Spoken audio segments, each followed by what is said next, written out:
Hello everyone, আমি সুপ্রীত আর তোমরা দেখছো আমার চ্যানেল শাটার বং। আজকে 25শে জুলাই, টাইম হচ্ছে এখন ঘড়িতে 3:25। ঠিক আছে, বাইরের অবস্থা দেখিয়ে দিই। বাইরে অন্ধকার হয়ে আছে আর টিপ টিপ করে বৃষ্টি হয়ে যাচ্ছে। তো এত সকালে কেন উঠেছি? এত সকালে উঠেছি কোথাও যাবো বলি। আজকে আমি আর আমার বন্ধু মনোদীপ আমরা যাচ্ছি বাইক নিয়ে পুরুলিয়া, মানে রাইডে যাচ্ছি একটা। তো অলরেডি আমার গোছানো হয়ে গেছে কালকে রাতে। এইগুলো সব দেখো বাইরে সব পড়ে আছে, সব রেন কভার, তারপরে টপ বক্স, এইটাকে এই পিঠের ব্যাগটাকে আমি টেল ব্যাগ করবো। তো সবসময় কি প্ল্যান থাকে যে শুকনোভাবে যাবো, একদম জ্যাকেট ফ্যাকেট পরে, পরিষ্কার জুতো, বাইক নিয়ে। বাট কালকে থেকে বৃষ্টি শুরু হয়ে গেছে, এখনও it has been continuously showering. So আমরা রেনকোট ফেনকোট সব পরে যাবো, ভালো লাগে না, বাট ঠিক আছে। এটা মনসুন রাইড, এই জন্যই করা। It's a new adventure, I mean different adventure. ঠিক আছে, চলো রাস্তায় বাকি কথা হচ্ছে। রাইডে যাওয়ার কী কী প্রস্তুতি থাকে ভাবলাম একবার দেখাই। ঠিক আছে, তো এই জিনিসটাকে বলা হয় ওয়াটার পাউচ। ঠিক আছে, আর এইটা হচ্ছে পাইপ। তো এই পাইপটা বেসিক্যালি হচ্ছে এই পাউচটা এইখানটাতে ঢুকে যায়। ঠিক আছে, ঢুকে গেল, ব্যাস। এবার এটা থাকবে কোথায়? এইটা থাকবে বেসিক্যালি হচ্ছে আমাদের পিঠে একটা ওয়াটার ব্যাগ থাকে। তো এই ব্যাগটার মধ্যে এইটা ঢুকে যায়। আর এই ব্যাগটার যে স্ট্র্যাপটা আছে, মানে এই যে স্ট্র্যাপটা দেখতে পাচ্ছ, এইটা থেকে এটা এইখানটাতে চলে আসে, মানে শিবের গায়ে যেরকমভাবে থাকে তো ওই রকমভাবে চলে আসে। আচ্ছা, এটা হয়ে গেল। এবার কি করব? Luggage setup. এই ব্যাগটা, এটা আমার পিছনে টেল ব্যাগ থাকবে, মানে আমার পেছনের সিটটায় থাকবে। তো যেহেতু বৃষ্টি হচ্ছে, এই রেন কভারের ওপর আমার ভরসা নেই। এই ঢুকে গেছে হচ্ছে ব্যাগটা পুরো প্লাস্টিকটার মধ্যে। এবার এইটার ওপরে পড়া হচ্ছে এই রেন কভারটা। ঠিক আছে, একদম পারফেক্ট। এইখানটা আমি ঢেকে রেখেছি কারণ ওখানে আমার কোম্পানির লোগো আছে। তো সেটা আমরা সোশ্যাল মিডিয়ায় দেখাতে পারি না ডিরেক্ট কোনো ফটো ভিডিও, বাট একদম পারফেক্ট, একদম কম্প্যাক্ট হয়ে গেছে। এটা শুধু পেছনে এবার বাঁধা হবে। তো পেছনে, বাইকের পেছনে বাঁধা হবে এই এটা this is a type of bungee cord. তো এইটা দিয়ে বাইকের পেছনে বাঁধা হবে, যখন বাঁধবো তখন দেখাবো। আর এই ব্যাগটার পেছনে থাকছে আমার এই টপ বক্সটা। Shutter Bong, don't forget to subscribe.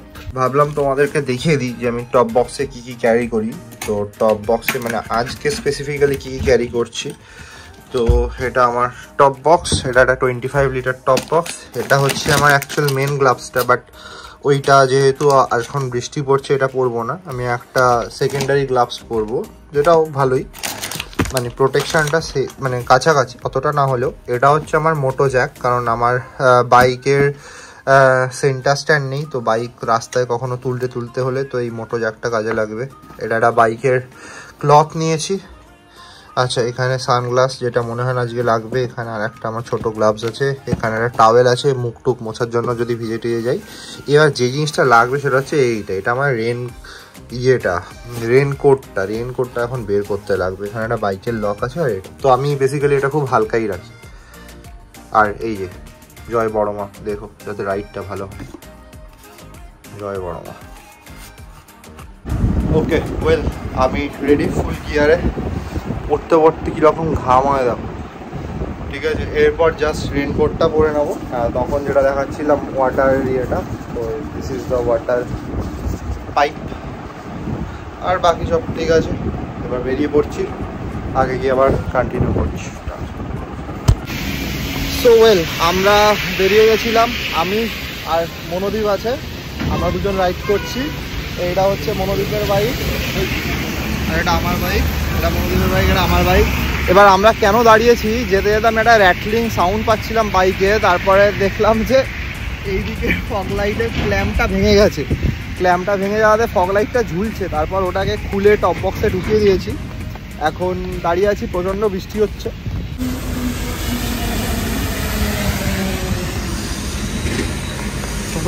এখন ট্রাকের প্রচণ্ড ভিড় আছে। আস্তে আস্তে ট্রাকটা বন্ধ হয়ে যাবে। টাইমটা একটু সকাল, এখনও 6টা বাজেনি। চলো আগে যেতে কথা হচ্ছে। ওকে, তো আমরা 125 কিলোমিটার রাইড করে এখন শক্তিগড় ছাড়িয়ে আর একটু এগিয়ে চলে এসেছি। পেছনে আকাশের অবস্থাটা কি দেখলেই বুঝতে পারবে, অসম্ভব বৃষ্টি, মানে সামনে পুরো ধোঁয়া হয়ে গেছে। ঠিক আছে, তবু আমরা ক্রুজ করে এসেছি, ভালোই হয়েছি। বন্ধু কিরকম রাইডের অভিজ্ঞতা বলো, রাইডের অভিজ্ঞতা বলো। মানে এত থ্রিলিং রাইড এটা ফার্স্ট টাইম আমার। তার মধ্যে যেহেতু বৃষ্টি হচ্ছে, রাস্তা খালি, এই আমাদের বাইকগুলো দাঁড়িয়ে আছে। এখন তো একটু বৃষ্টিটা ধরেছে বলে আমরা একটু দাঁড়ালাম, মানে এত বৃষ্টি হচ্ছে দাঁড়ানো যাচ্ছে না। তো আপাতত ভাবছি যে এখন 7টা 8 বাজে, অলরেডি আমরা 125 কিলোমিটার যেহেতু চলে এসেছি, ভাবছি মোটামুটি ওই আসানসোলে গিয়ে তাহলে ব্রেকফাস্টটা করে নেব।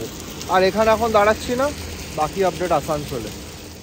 ভাবলাম আমাদের বাইকের আপডেটটা একটু দিয়ে দিই। এটা আমার bike KTM adventure 390X।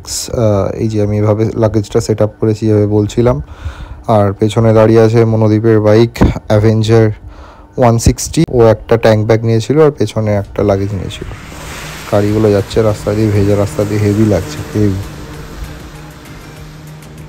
SQL এতক্ষণ চলছিল আমাদের ব্রেকফাস্ট পর্ব। আমরা ব্রেকফাস্ট করছিলাম এইখানে, কি আছে, ফ্রেন্ডস হোটেল অ্যান্ড রেস্টুরেন্টে। এটা হচ্ছে অন্ডালে, আসানসোল থেকে ওই 20-25 কিলোমিটার আগে সম্ভবত। আর এই সাথে একটা সুন্দর একটা পাশে একটা ছোট বিল মতো আছে, একদম বর্ষা তো পুরো জলটা ভরে গেছে, একদম ফাটাফাটি লাগছে। ওয়েল, আমরা পৌঁছে গেছি মাইথন। এখানে হচ্ছে এগুলো মাইথনের এই বাবু বোটিং ঘাট। এটা হচ্ছে ঘাট, এখান থেকে নেমে গিয়ে কি দেখা যায় চলো দেখি। বিউটিফুল লাগছে মাইথন ড্যাম। এটা আমাদের প্রথমবার, আমার প্রথমবার, মনোদ্বীপের নয়। মনে হচ্ছে না নৌকাগুলো পুরো একদম মানে এক লাইনে এসে মনে হচ্ছে এটা সাদা কিছুর উপর, বোঝাই যাচ্ছে না যে এটা জল।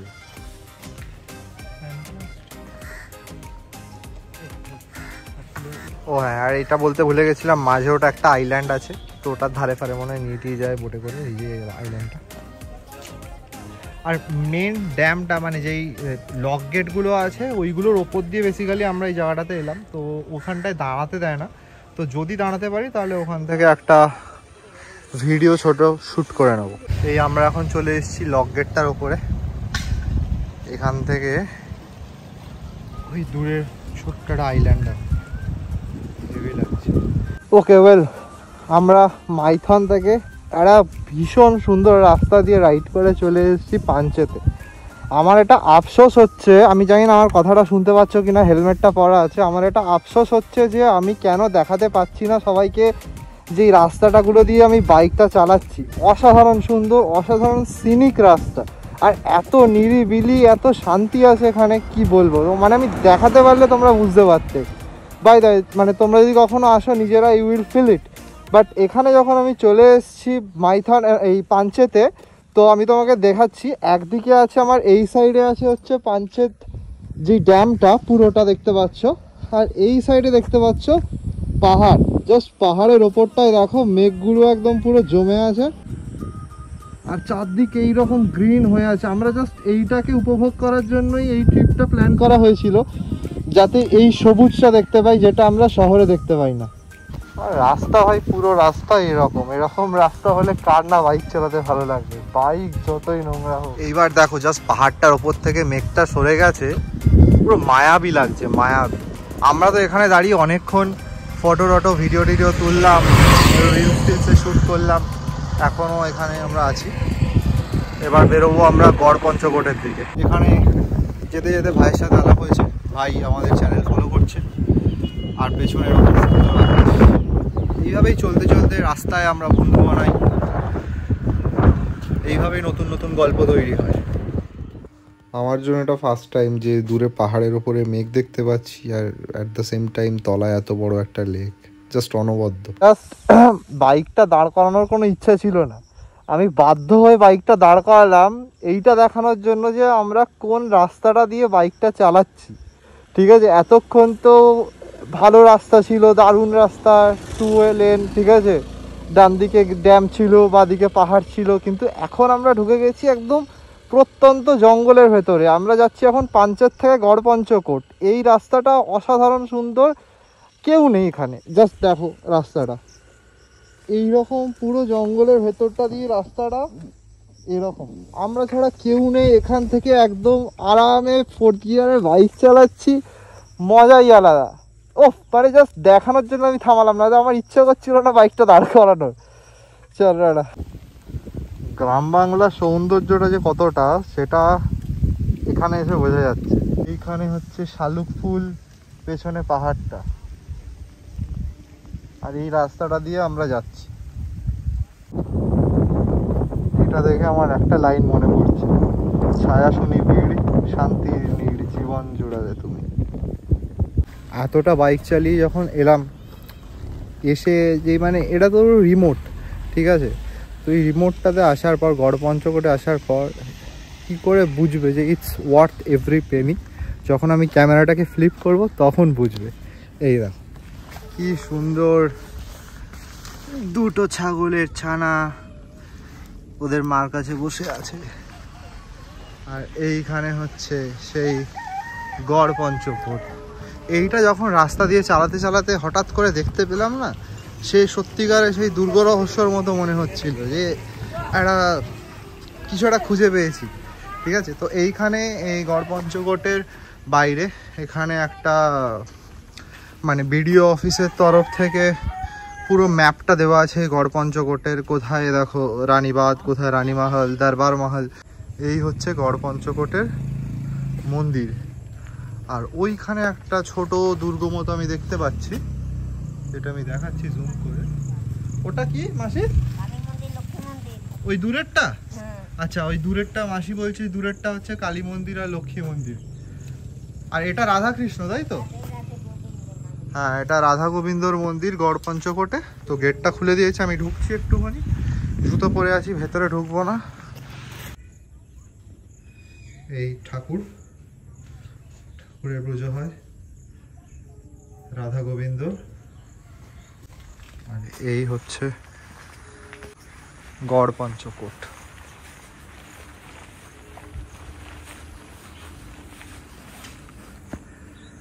আর এই গড় পঞ্চকোটের পেছনেই এত বড় একটা পাহাড়। জাস্ট এই ভিউটা দেখো সবাই, ফাটাফাটি। এরা সবাই কি সুন্দর একসাথে ঘুরে বেড়াচ্ছে। তোমরা যেটা দেশি মুরগি বলে খাও, ওটা কতটা জালি জিনিস দেখো। আসল দেশি মুরগি কিরকম দেখতে হয়, এর গায়ে কিছু মাংস থাকে না। পাগুলো দেখবে, দেখো পাগুলো এত সরু সরু, ধরতেই পারবে না এই মুরগিকে। ওই যেগুলো আমাদের ওখানে বিক্রি হয় 350 টাকা 400 টাকা কিলো, ওগুলো সব রোডাইল। আসল দেশি মুরগি এইরকম দেখতে হয়। পাটা দেখো তাহলে বুঝতে পারবে, ওইগুলোর পা সব সাদা সাদা হয়। গড় পঞ্চকোট মন্দিরের পেছনেই আরো কয়েকটা ছোট ছোট ফোর্ট মতো আছে, তো দাদা ওখানে নিয়ে যাচ্ছে। এটা হচ্ছে রাজমহল পুরোটা, এই যে আচ্ছা দেখতে পাচ্ছেন অত দূর পর্যন্ত আছে। হ্যাঁ পুরোটা। আর ওই যে একটা দেখাচ্ছে গোর মতন পাহাড়ের উপরে, হ্যাঁ, ওটা হচ্ছে রাম মন্দির। ও সেম রঘুবীর। আচ্ছা, ওপরে একদম। হ্যাঁ হ্যাঁ হ্যাঁ। আর এখানে কি হয়েছে? আর এই যে এখানে পাতাল হনুমানটা, এটা মানে মাটির তলায় ছিল, যখন গভর্নমেন্টের সরকার থেকে কাজ করেছে, হ্যাঁ, সেই তখন একে কুড়তে কুড়তে আমরা নাকে পেয়েছি বজরংবলীকে। জয় বজরংবলী। এর আরাধনা রোজ করি আমি। আচ্ছা, এই এটা কোন আমলের বলতে পারবে? আজ তো তোমার প্রায় হয়ে গেল 800 বছর আগে, ধরো 800 বছর 1000 বছর আগে। ভাবো 800,000 বছর আগের এই মাটির তলায় ছিল। হ্যাঁ, মানে চাপা পড়ে গেছিল না সব, হ্যাঁ হ্যাঁ, ওই জন্য। আর এইখানে এই দেখো এগুলো সব, এটা হচ্ছে রানীর কুয়োটা, যেখানে 7টা রানী মানে তোমার জীবন দিয়েছিল। ও, এই কুয়োতে 7টা রানী জীবন দিয়েছিল, এটা বুঝতে পারবে না। আক্রমণ করেনি, হ্যাঁ, এই যে কুয়োটা এখানে, হ্যাঁ জীবন দিয়ে দিয়েছে। আচ্ছা, কত হিস্ট্রি আমাদের এখানে লুকিয়ে আছে। প্রণাম করে নি। জয় বজরংবলী, জয় বজরংবলী। আমাদের যেই হোটেলে আমরা আজকে থাকবো সেটা হচ্ছে অ্যালিউড দি বরন্তি, সেখানে আমরা পৌঁছে গেছি। তো এটা অনেকেই চেনো, খুব ফেমাস, ঠিক আছে। আর এই হোটেলের থেকে ভিউটা জাস্ট দেখাচ্ছি আমি। এই দেখো হোটেলের পাশের থেকে একদম বরন্তি লেকটা দেখা যাচ্ছে, এখানে পাহাড়, এইটা হোটেলের পেছনে পাহাড়। আর সব থেকে বেস্ট জিনিস যেটা আমরা এখানে এসে পেলাম, যে এটা একটা জাম গাছ, আর এই জাম গাছটাতে অসংখ্য জাম হয়ে আছে, অসংখ্য, মানে এদের ছড়া ছড়া জাম হয়ে আছে, দেখো আঙুরের মতো। আর টেস্ট বিভৎস ভালো খেতে। তো ট্রাই করব। হোটেলে তো আমরা চেক ইন করে গেছি, এইটা আমাদের রুম, এটা ওয়াশরুম, ঠিক আছে। হ্যালো, এবার ব্যাপারটা হচ্ছে যে আমাদের রুমটা খুব অগোছালো হয়ে আছে, কারণ স্বভাবতই যেহেতু আমরা রাইড করে এসেছি, তো এখানে একটা জ্যাকেট ঝোলানো, এখানে সব জ্যাকেট প্যান্ট ঝোলানো আমাদের। এটা গ্রাউন্ড ফ্লোরের একটা রুম, কিন্তু একদম জাস্ট এই পাঁচিলের পর থেকে একটা ছোট মাঠ, তারপরে পাহাড়টা শুরু হয়েছে, আর ওইদিকে যে লেকটা আছে ওটা বাইরে গেলে দেখতে পাবো, তখন দেখাবো। এটা ছিল একটা ছোট্ট করে রুম আপডেট। আমাদের এখন লাঞ্চ হয়ে গেছে। এবার যেহেতু আমরা আজকে এখানে একা আছি, তাই আমাদের বলেছে যে আপনারা ডিনারের মেনুটা বলে দিয়ে যান। এবার ও গেছে ডিনারের মেনুটা,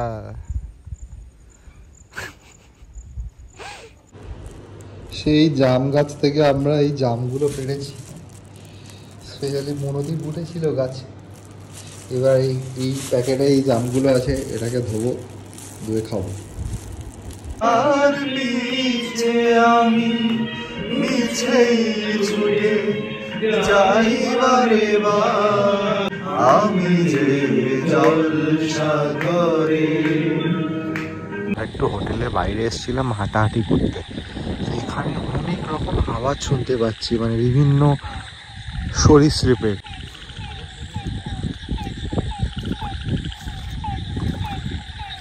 আমাদের ডিনারের সময় হয়ে গেছে, আমরা এই রুটি আর মাংস খাচ্ছি, হয়ে গেছে মোটামুটি খাওয়া।